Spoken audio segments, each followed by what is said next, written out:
భయమునందు రెండు ఉంటాయి రక్తంలో. ఎల్డిఎల్ కొలెస్ట్రాల్, విఎల్డిఎల్ కొలెస్ట్రాల్ రెండు ఉంటాయి.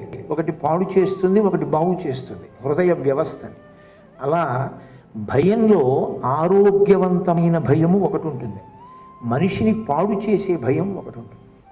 అందుకే ఏది పాడు చేసే భయమో అది దరికి రాకూడదు, ఏది మనిషిని బాగు చేస్తుందో ఆ భయం ఉండాలి. అందుకే ధైర్యం అన్న మాటకు అర్థం ఏంటంటే ఏది పాడు చేస్తుందో అది దగ్గర లేనివాడు, ఏది బాగు చేస్తుందో ఆ భయం దగ్గర ఉన్నవాడు. నేను చాలా ధైర్యంగా ఉంటానండి, నేను ఏ పనైనా చేస్తాను అన్న మాటకు అర్థం చెయ్యకూడని పని చేస్తాడు అని కాదు. ఇందాక మీ అధ్యాపకులలో ఒకరు మాట్లాడుతూ ఒక మాట అన్నారు, ఒక విద్యార్థిగా కళాశాలలో ప్రవేశించినటువంటి వ్యక్తి విద్యని మాత్రమే నేర్చుకునే ప్రయత్నం చెయ్యాలి, తద్వారా సంస్కారములు పెంచుకోవాలి. కానీ చెయ్యకూడనటువంటి పనులు చేసింది ఒక పిల్ల, దొంగతనం చేసింది. అది ఎందుచేత జరిగింది అంటే దిద్దవలసిన అవసరం ఒకటి ఉంది. అంత మాత్రం చేత అవతల వ్యక్తి ఇక జీవితంలో ఎందుకు పనికి మారిన స్థితిని పొందాడని నిర్ధారించడం కుదరదు, సంస్కరించవలసి ఉంటుంది. ఏ దోషమున్నదో ఆ దోషమును తొలగించే ప్రయత్నం చెయ్యాలి. అసలు ప్రపంచంలో దోషము లేకుండా అందరూ జన్మించారనుకోండి, అప్పుడు ఈ ప్రపంచంలో రెండు అక్కర్లేదు, శాస్త్రము గురువు అక్కర్లేదు, అసలు వాడికి పుట్టుకే ఉండదు. దోషము లేకుండా ఎవరు ఉంటారు? ఇవాళ మీ అందరికీ మంచి మాటలు చెప్పే నేను చిన్నతనంలో తెలియక నేను దోషభూయిష్టంగా ప్రవర్తించాను, నేను ఎన్నో దోషాలు చేసిన వాడిని. అంత మాత్రం చేత నేను సమాజమునందు పనికి మాలిన వాడను కాను. దోషమును గుప్తంగా సంస్కరించాలి, గుణమును సభాముఖంగా స్తుతి చెయ్యాలి. ఎందుచేత ఒకటి ఆదర్శము, ఒకటి దిద్దవలసినది. వైద్యము గుప్తము, జ్యోతిష్యము గుప్తము. అది అతనికి మాత్రమే తెలియాలి, ఇంకొకరికి తెలియక్కర్లేదు. అందుకే డాక్టర్ గారు సభాముఖంగా వైద్యం చేయరు, ఒక్కొక్కరినే గదిలోకి పిలిచి వైద్యం చేస్తారు. ఉపన్యాసం చెప్పేటప్పుడు ఒక్కొక్కరికి చెప్పక్కర్లేదు, అందరికీ కలిపి చెప్పాలి, ఎవరో అందుకుంటారు.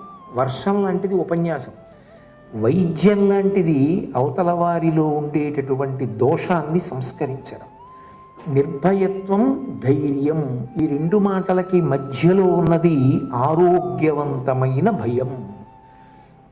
నేను మీతో ఒక మాట మనవి చెయ్యాలి అంటే, మీరు చదువుకుంటున్నారు, వృద్ధిలోకి వస్తున్నటువంటి విద్యార్థులు, రేపొద్దున్న మీరు పెద్ద పెద్ద పదవులలోకి వెడతారు.